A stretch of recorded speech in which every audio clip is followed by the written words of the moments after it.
Hello, this is Cutsy Gaming with a very special squad builder for you. This is full of legendary players, the best United 11. Now, the reason that I've done this is that I've watched a couple of YouTube videos where I've talked about legendary players like being introduced to Ultimate Team, and I think that would be a cracking idea. And if Ultimate Team were to move away from the original FIFA game, which people say that it could happen, then this would be the item, the kind of feature that would make Ultimate Team, a separate game, just worthwhile. Legendary players in Ultimate Team. How great would that be? Do you think that would be a good idea if Ultimate Team became a separate game and introduced legendary players? Would that make you buy it? Leave your thoughts down in the comment section. Also, I would like to know, who would you choose to be in your legendary squad? So on the left wing we have got Ryan Giggs, the Welsh winger. He made his debut in 1991. I was born in 1992, and he was responsible for me supporting Manchester United, basically. I always remember every Saturday night when I was very young, my granddad used to sit me down. It was the only time that I was truly allowed to stay up and watch something. My granddad sat me down and we watched Match of the Day together every Saturday night. He always told me how good Ryan Giggs was. And honestly, I think that he wanted me to be a Sheffield United supporter. But the way that he brainwashed me in the early part of my existence kind of made me want to support Man United. And my favourite player is still Ryan Giggs. He's absolutely brilliant, and for me he's the best player that United have ever had. He's also the player that has the accolade of scoring Man United's best ever goal, as voted for by Man United fans, which was the Arsenal semi-final replay FA Cup 1999, when he wandered around the pitch, like beating everybody and then smashing the ball above Seaman. And it was like, what a goal. What a time as well. Man United were down to 10 men. Schmeichel had just saved a penalty against Bergkamp. It was so close to penalties, but no, Ryan Giggs had a different idea. I could wax lyrical about Ryan Giggs all day, so I'm going to swiftly move on. And we are going to move on to the strike partnership, which are the two kings. We have King Eric at left strike. I've given him 96 dribbling, 97 heading, and an overall of 94. Now, I can't remember Eric Cantona that much because I think I was only 5 or 6 when he left Man United. But every single time that I see him on videos or on YouTube, he's scoring great goals, he's playing for the team. Yes, he was an ego, but you know what? Big teams need egos. He also did some really bad stuff in his career, like kicking that fan in the face. But I'm only going on footballing ability here. We're moving swiftly on because I do not want to talk about Cantona's bad bits. He scored some tremendous goals for us, and if you haven't seen any of Cantona's goals, I mean, I can't understand how you cannot have seen any of Cantona's goals. Just search on YouTube Eric Cantona goals and you'll just have a field day. He scores fantastic goals. Next is Dennis Law, the king. He is just the man, isn't he? Dennis Law, I've given him a 92 overall, a 91 pace. His most important thing for us was that FA Cup victory, 1963. Oh, I don't know. I think it's 1963 against Leicester, maybe. I'm sure it was something like that. He scored a brace, and it was our first silverware after the Munich air disaster. Right midfield, we have Georgie Best. He is a 96 overall with 95 pace, 94 shot, 96 dribbling. Oh, he would cost a bomb on Ultimate Team, wouldn't he? He would be unbelievable. But I would love to have him. I would love to play with George Best on Ultimate Team. That would just be unbelievable. Like, weak foot a 5-star, skill mover 5-star. This guy is just a boss. In the 1960s, George Best was a superstar, and he scored what turned out to be the winner against Benfica in the Champions Cup of 1968. Right, to complete the Holy Trinity, I have got Bobby Charlton in centre mid. It was kind of difficult to leave Bobby Charlton out of this. It was difficult to leave any of them three out of it, and I've had to put someone that I really didn't want to put on the bench, but I've had to put him on the bench because I needed that Holy Trinity in. The three bosses of the 1960s, Law, Charlton and Best. Now we all know how good Bobby Charlton was and how instrumental he was in the England World Cup win. So I'm not going to talk any more about Bobby Charlton because he gets included a lot in this video. We're moving on to right back now, and the reason why we're moving on to right back is because I've got Roger Byrne instead of Gary Neville. Now this was a very, very difficult choice. Gary Neville were a great player for Man United and a fantastic servant to the club, but the thing is, Roger Byrne, before his death in the Munich air disaster, was England captain. He was England captain.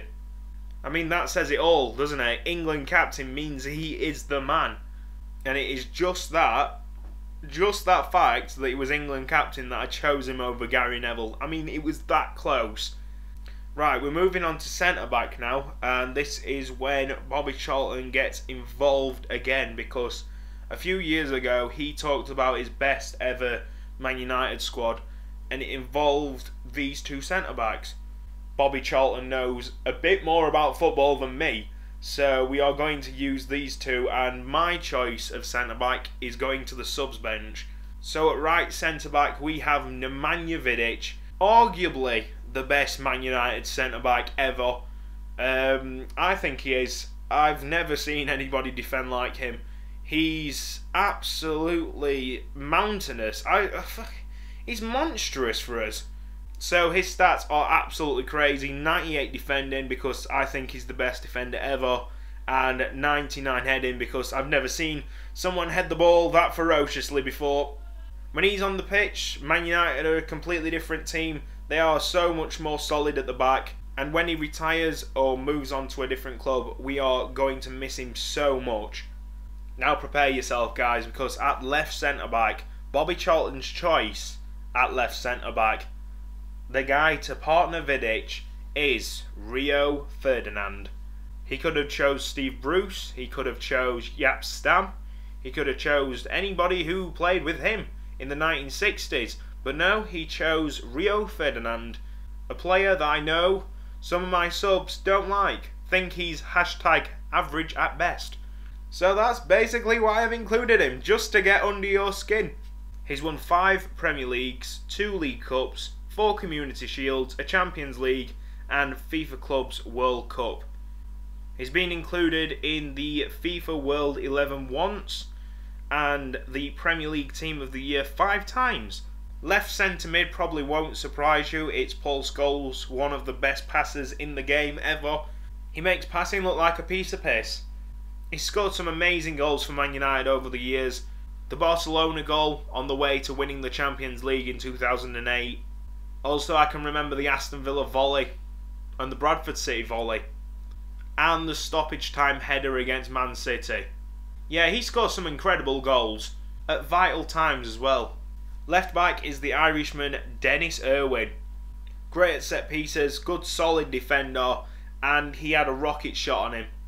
Right, goalkeeper. Now, if you haven't guessed this goalkeeper, you're kind of slow. It is Peter Schmeichel. For me, the best goalkeeper ever. He's the person that inspired me to become a goalkeeper.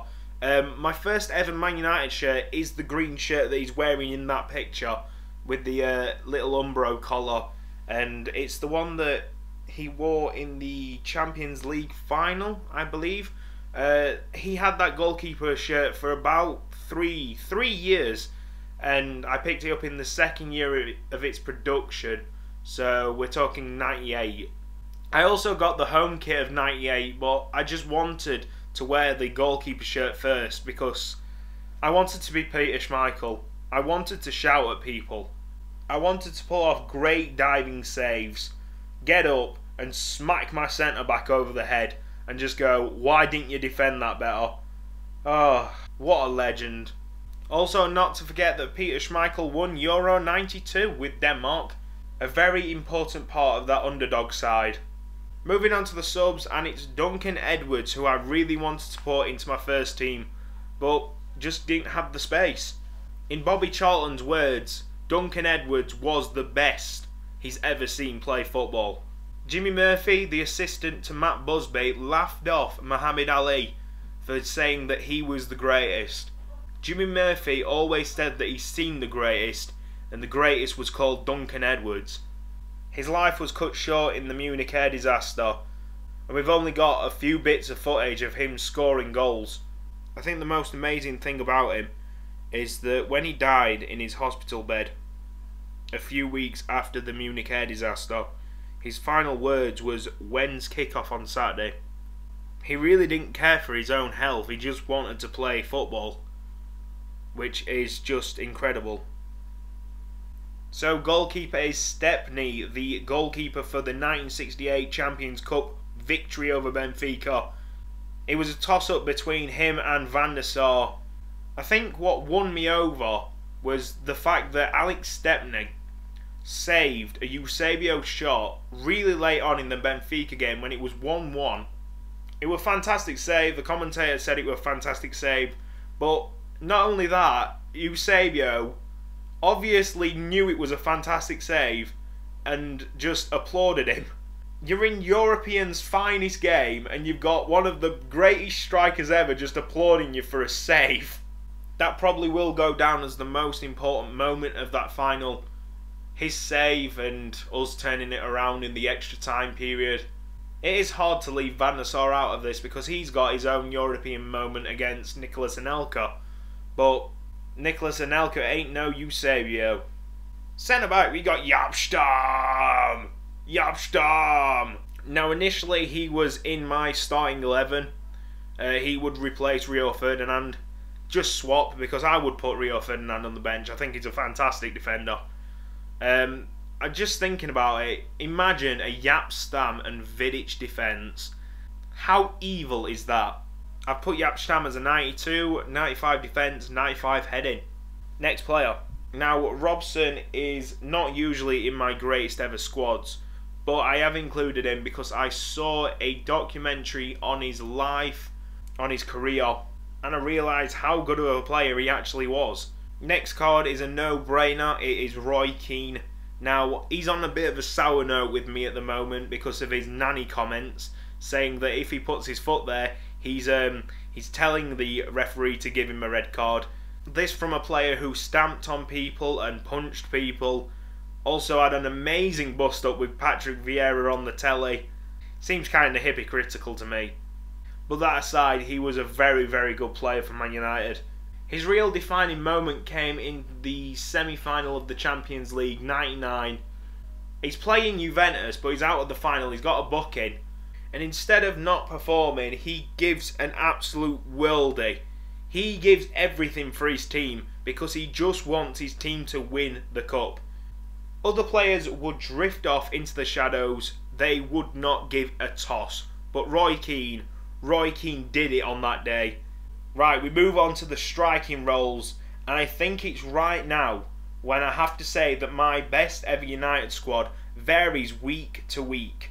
So this week I have gone for Andy Cole, great player in the 90s, he was absolutely unbelievable. Dwight York and him had some kind of telepathic connection. Andy Cole bagged loads of goals for us. On another day it could be Solskjaer in that place, it could be Tommy Taylor, it could be Ronaldo, Cristiano Ronaldo, could be Ruud van Nistelrooy. I've missed out all these players. Final card, and it is a big surprise, this one. I wasn't going to include him initially, but as I'm creating these players on Photoshop, I realise how special Wayne Rooney actually is. Now you guys, I know everybody who's not a Man United supporter will be like, why the fuck have you chose Wayne Rooney? I'm switching this YouTube video off now. Just bear with me for a second. The guy scores vital goals every season. His work rate is superb. He plays centre mid, he plays wing, he plays centre forward, he plays striker. He probably could even play wing back, to be honest. and he'll give everything for the team. He is aggressive and he is temperamental, but he plays with pride for the club. What I'm trying to say is that he hasn't performed half-heartedly for Man United ever. He probably has done for England, I must admit, but he has never done it for Man United. And that's why, right now, I'm including him in that squad. But probably next week I'll include Ruud van Nistelrooy. So, that was my squad. I hope you enjoyed it. I enjoyed talking about it. If only Ultimate Team was like this, if only Ultimate Team could allow you to create a legendary squad like that. Imagine if I could have a game with this squad.